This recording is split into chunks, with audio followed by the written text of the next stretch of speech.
ఒక తోటలో ఒక కొమ్మలో ఒక పువ్వు పూసింది.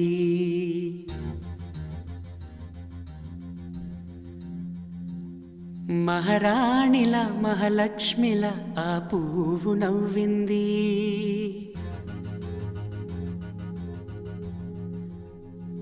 అలాగే నవ్వుతూ ఉండాలని,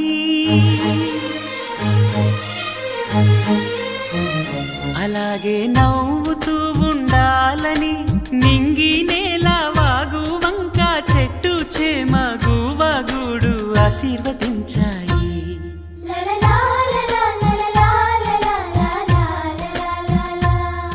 ఒక తోటలో ఒక కొమ్మలో ఒక పువ్వు పూసింది. మహారాణిలా మహాలక్ష్మిలా ఆ పువ్వు నవ్వింది.